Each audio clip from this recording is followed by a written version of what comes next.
Yani hapa niko na bonge la asila. Nina bonge la asila. Na ninaomba siku ya leo kwa sababu niko na jazba ya hatari. Nimekuja hapa kwa sababu nataka kulizungumza ili initoke. Leo nimeingia na nimepenya katika imaya zenu. Na the reason why nimepenya katika imaya zenu ni kwa sababu leo lazima kichimbike. Hakuna leo msituchanganye akili. Mimi leo nimesimama hapa kwa sababu sijasimama kama Pastor Kim wa Esther. Leo mimi ni kama raia mwema. Na nataka nizungumzie kuhusu mahakama kuu ya TikTok. Nataka nizungumzie Lady Jacqueline. Na Lady Jacqueline nakuita kwa sababu leo saa 4 lazima unipandishe. Na kama hutanipandisha kwenye mahakama hiyo mahakama inaisha.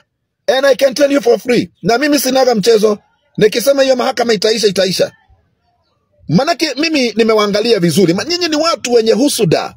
Because kitu cha kwanza nyie ni watu ambaye mnatafuta fame. Hii si mahakama, ni upusi. Hii ni manipulation. Hii mahakama sijui hata naweza nikasema nini kwa sababu ni kitu imechakachuliwa. Mahakama imechakachuliwa. Mahakama inakaa dagulu. We vipi? Mimi nasema hivi. Hii si mahakama. Lady Jacqueline ni fame unatafuta pesa kupitia migongo ya Wakikuyu. Na number 3, Lady Jacqueline uko hapo ili kumaliza jamii ya Wakikuyu.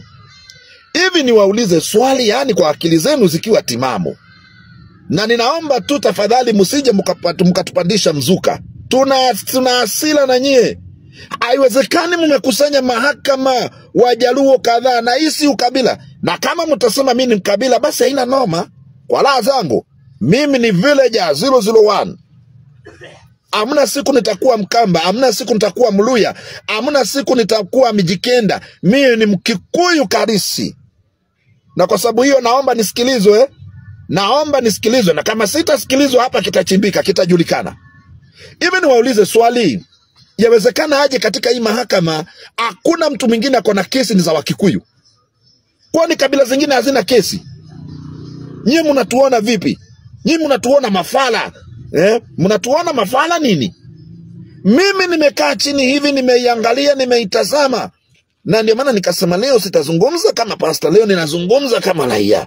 Na leo ninasema Lady Jacqueline, leo jioni unipandishe. Nina biashara na wewe. Mimi niko na mechi na wewe leo. Nataka tukutane one on one.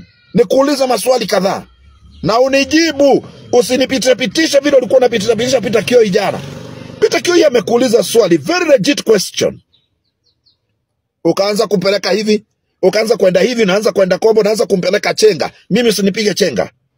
Unaponiona hapa mimi ni mtu ambaye amebukua, mtu ambaye ako salama, mtu ambaye ako sawa.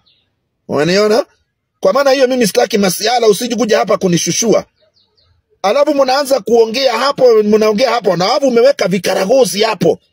Umeweka watu wako vikaragosi hapo, wale wanakudefend na wale wanaingilia Wakikuyu.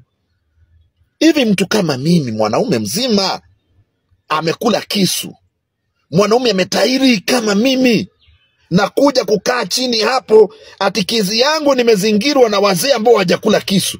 Ni mulisikia wapi? Muliona wapi hii? Aye? Mulisikia wapi? Munaleta karango, mambo ya family matters kwenye mahakama. Alafu munaweka watu kadhaa hapo, maresbia na magei. Ati hao ndio wanakuja kukatia kesi karango kwa muuliza mbona ametupa bibi. Nyefala nini? Sikiliza Lady Jacqueline. And I'm very honest with you today. Na nimeonya Wakikuyu. Wakikuyu sitaki kuwaona kwenye hiyo mahakama kama leo hawatanipandisha. Na nisipopandishwa hiyo mahakama inaisha. Na si uongo, hiyo mahakama naimaliza. Na nitaimaliza. Lady Jacqueline, mahakama naimaliza. Leo jioni saa 4 nitakuwa online. Munipandishe. Musiponipandisha hakuna mahakama. Nyinyi mnatuona aje nyinyi? Asi? Kina Githaiga wanauliza maswali hapo, Lady Jacqueline unawapitisha hivi unawapeleka kando. Leo hakuna cha hiyo. Leo niko na nyinyi.